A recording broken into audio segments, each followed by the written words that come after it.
Last year, I gave you my original ranking of all the roller coasters at Busch Gardens Williamsburg. Well, there is a new roller coaster in their lineup, and even though I included it in last year's ranking, it was somewhat unfair of me to pre-rank an attraction before I even got to a single ride on that coaster. Pantheon is the newest star on the block, being dubbed the fastest multi-launching roller coaster in the world, which I don't know why they are claiming that because it's clearly not the fastest, but anyways, Busch Gardens Williamsburg has always been known to have a great coaster collection. Pantheon, of course, continues with that trend. What's neat about their attractions is how difficult it is to rank them. As you will notice when we dive into this collection, my ranking will not be like others. The fact is, a good chunk of the roller coasters could change by the day, and that's a great thing. Also, before we get into the ranking, I will have the coasters divided up by class, just like I did with my last coaster ranking video. Most of these roller coasters I have completed individual reviews, so feel free to check those out.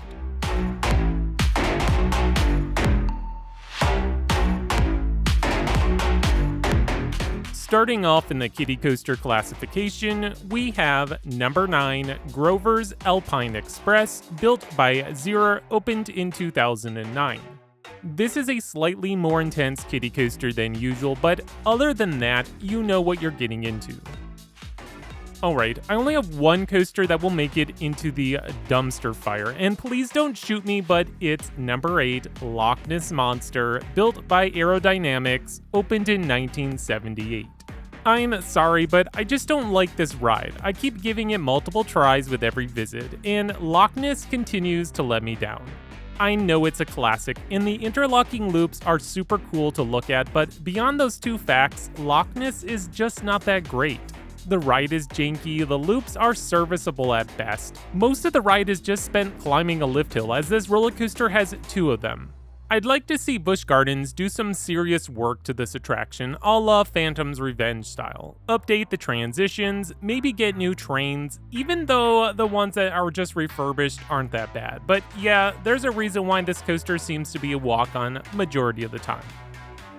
So after much deliberating, I decided that one roller coaster will fall into the middle of the road category. Number 7, Invader, built by Great Coasters International, opened in 2017.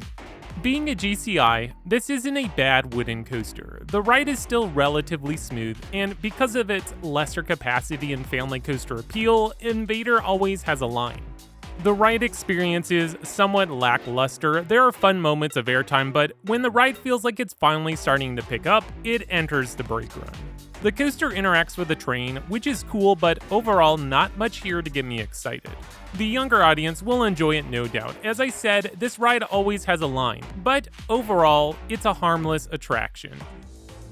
Alright, now we come to the good coasters. This is where majority of their coaster collection will lie. Number 6, Tempesto, built by Premier Rides, opened in 2015. I know that some of you would be tempted to include Tempesto in the middle of the road category, but I disagree. Sure, it's a cloned attraction, but that doesn't stop it from being a good ride. Tempesto has a fun shuttle launch, great airtime, and hang time. As for the clone aspect, sure, there are other copies of this coaster floating around, but for the most people visiting Busch Gardens, this is their first experience with a Skyrocket 2. Number 5, Verbolten, built by Zero, opened in 2012. This is probably the roller coaster at Busch Gardens Williamsburg that I have ridden the most. There's lots of great things happening with this ride. First, it's a solid launch coaster that has 2 forceful launches. The indoor portion of the ride is dark with neat theming, and we can't forget about that cool drop track. My only gripe with this coaster, the second half of the ride after the drop off the bridge can get a little rough. It's not super bad, but it holds it back from being ranked even higher on my list. Number 4, Griffon, built by Bulliger and Mabillard, B&M for short, opened in 2007. If you've been paying attention to the previous year ranking of each coaster, it's basically stayed the same till now. Griffon is a solid dive coaster that boasts some of the best views on any roller coaster. I love that holding drop, just hanging there for a few seconds before plummeting back to earth at 90 degrees. The airtime on both vertical drops are great, and the two inversions are fine, and I always love a good splashdown. The only problem I have with Griffon is I was surprised how rattly the attraction has gotten. As you can see in my POV, the train does a little of bouncing around at the bottom of both vertical drops. It's not super uncomfortable or by no means keeps me from getting right back into line, but I can't say that Griffon is glossy smooth like it used to be. Number 3, Apollo's Chariot, built by B&M, opened in 1999. Even after 20 years, Apollo's Chariot still manages to keep up with some of the modern hyper coasters. It's definitely not the best hyper, but it's still a solid, fun coaster that has tons of floater airtime. Its location by the water and piercing through the trees makes this one of the prettiest coasters at Busch Gardens. It's also hard to get a video of this attraction because it's all tucked away, but that plays well for this ride. Airtime lovers or casual coaster fans cannot go wrong with this all-around fun coaster. Number 2, Alpengeist, built by B&M, opened in 1997. The biggest change in ranking, Alpengeist moved from 4th place in 2021 up to 2nd place. I don't know what happened to this coaster during the off-season, but this ride has really impressed me. First, it's glossy smooth. Last year, I would complain about a couple transitions, like during the Cobra Loop and entering the mid-course brake run. Now, that transition prior to the brake run is a little janky, but the Cobra Loop was fine. This is a great roller coaster that I look forward to riding during every Busch Gardens visit.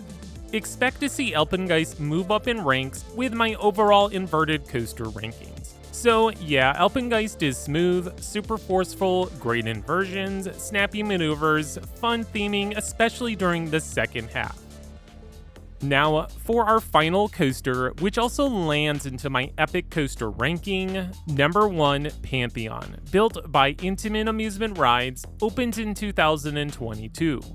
I predicted Pantheon to be the best coaster in the park, and of course, I was right. Pantheon is an amazing roller coaster. Coaster enthusiasts, including myself, will be quick to point out the lack of theming on this major new addition, but that's where the complaints end. Pantheon is a smooth ride full of variety. First, you have some great hang time with that 0G winder. The airtime kicks it into high gear, especially during that swing launch. The second half of the ride keeps up the momentum with unique elements, including the outer bank turn, which I might add is better than my original experience back in March. The 0G stall, a great moment of weightlessness. The final zigzag turns and weird overbanked airtime hill round out the attraction before slamming into the brakes. Oh, and I guess I have one more complaint, that would be the operations. I really wish they could send these trains faster because I want to marathon Pantheon all day long. Well, that's my ranking of all the roller coasters at Busch Gardens Williamsburg. Looks like I will be creating another ranking next year because Busch Gardens is on track to open another coaster for the 2023 season. Hopefully this ride doesn't get delayed 3 years like Pantheon, but what did you think of my ranking? Let me know in the comments below. If you are new to my channel, please subscribe, that way you continue to get more great content brought to you by Extreme Thrills.